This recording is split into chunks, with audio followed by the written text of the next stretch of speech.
ये बात हमने आपको पहले ही बताई थी कि कोहरा अभी गया नहीं है, धुंध अभी जिंदा है। और देखिए ना, पानीपत में मार्च में जैसे ही 2 दिन 19 और 20 मार्च को लगातार बारिश हुई, रुक रुक कर बेशक ही, और उसी के अगले दिन यानी 21 मार्च को कोहरे की चादर ने फिर से हरियाणा को लपेट लिया और कोहरे ने कोहराम मचा दिया। अब देखिए ना, हरियाणा के पानीपत में सुबह सुबह घने कोहरे की वजह से विजिबिलिटी इतनी कम थी कि 5 मीटर दूर का रास्ता भी दिखाई नहीं दे रहा था। और इसी वजह से पानीपत में कोहरे का कोहराम मच गया और एक के बाद एक लगातार 15 वाहन आपस में टकरा गए, जिससे हाईवे पर घंटों तक लंबा जाम लगा रहा। आपकी जानकारी के लिए बता दें कि हादसे की शुरुआत सुबह करीब 7:30 बजे हुई, जहां सिवा बस स्टैंड के पास एक ट्रक अचानक तकनीकी खराबी के कारण सड़क किनारे खड़ा हो गया। कोहरा इतना घना था कि पीछे से आ रहे अन्य वाहन चालकों को सड़क पर खड़ा ये ट्रक समय रहते दिखाई नहीं दिया और इसके बाद फिर वही हुआ, यानी एक के बाद एक वाहन भिड़ते चले गए। हम आपको लगातार इसकी तस्वीरें दिखा ही रहे हैं, जरा सुनिए प्रत्यक्षदर्शी यानी कि विटनेस उस वक्त जो वहां पर मौजूद थे वो क्या कुछ बोले। सब किस टाइम ये हादसा और कैसे हुआ यार? ये जी 7:30 बजे हुआ जी।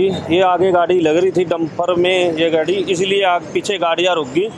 ये गाड़ियाँ फिर आपस में पीछे लगती गई एक दूसरे के, जितनी भी गाड़ियाँ स्पीड में आ रही थी ये, और इन पे कंट्रोल ही नहीं, सारी गाड़ियाँ आपस में टकराती रही। कितनी गाड़ियाँ टकराई? कम से कम 20-25 गाड़ियाँ लगी है जी। किस समय की घटना है? ये 7:30 बजे की है जी। सबसे पहले ट्रक टकराया था आपस में? हाँ, ये ट्रक को टकरा रहा है जी आगे, फिर आगे ये 2-3 गाड़ी लगी हैं, फिर उसके बाद ये गाड़ियाँ सारी लगी हैं जी। ऑटोमेटिक एक के बाद एक लगती गई जी। आपको कहाँ जाना था? आप कहाँ जाना था? हमने भी ये बहादुरगढ़ जाना था जी। हमारी गाड़ी ये ऐसे खड़ी थी, ये पीछे आगे गाड़ियाँ लगी हैं जी। क्या नाम? हरदीप सिंह जी। बस ये आगे से गाड़ी खड़ी थी अपनी, पीछे ताई धुंध में एक अचानक लग गई ये गाड़ी। रूटीन में लगने में 1-2 निकल गया ट्रक वाला, लग के 1-2 ये गाड़ी कारें आपस में घूमती रही। बस आगे से पीछे 1.5 किलोमीटर लंबा लगा ये, एकदम रूटीन में लगी गाड़ी पीछे से पीछे। कितने गाड़ियाँ लगे? लगभग गाड़ी होंगी ये 20 गाड़ी होंगी, 18-20 गाड़ी तो बिल्कुल होंगी। आपकी भी गाड़ी थी? हाँ जी, आपकी भी थी गाड़ी कोई? हाँ अपनी गाड़ी है, ये पीछे खड़ी है, अपनी गाड़ी थी एक। हाँ हाँ जी, हाँ जी। क्या नाम है? धर्मवीर नाम है। इस हादसे पर पुलिस ने क्या कुछ कहा है ये भी आप सुनिए। ये 6 के बाद का है, सुबह ज़्यादा धुंध की वजह से जाम लग गया, एक्सीडेंट हुआ है। और जो भी इंजर्ड थे हमने हॉस्पिटल में एडमिट करा दी ले जाकर, और अभी 24-25 गाड़ियाँ लगे, जाम खुलवाने लग रहे हैं। कितने लोग इंजर्ड थे? इंजर्ड किसी गाड़ी में 1 था, 2 थे, 3 थे, यानी 24-25 आदमी तकरीबन होंगे। फिर ज़्यादा चोट किसी को नहीं है, हल्की फुल्की चोट लगी है। कैसे हुआ था? धुंध की वजह से हुआ, जो आज सुबह ज़्यादा धुंध थी इसकी वजह से हुआ।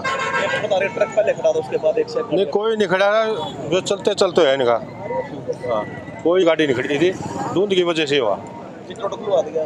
कोई चल रहा है, 2 लाइन तो चल रही है, 2 खुलवाने लग रहे हैं आपके सामने। हम तो आपसे बस इतना ही कहेंगे कि अभी तो कोहरे की गुंजाइश नहीं है, लेकिन आप फिर भी सावधान रहें, कोहरे में ट्रैवल ना ही करें। अगर आपको दिख जाए कोहरा, फिर भी अगर आपका अर्ली मॉर्निंग ट्रैवल है तो आप जो एहतियात होता है कोहरे का, यानी कि रिफ्लेक्टर्स लगा के रखना, लाइट ज़्यादा बीम वाली यूज़ ना करना और डिस्टेंस मेंटेन करके चलना, ये सब आप उनका ध्यान रखें। ब्यूरो रिपोर्ट, नीरज दहाड़।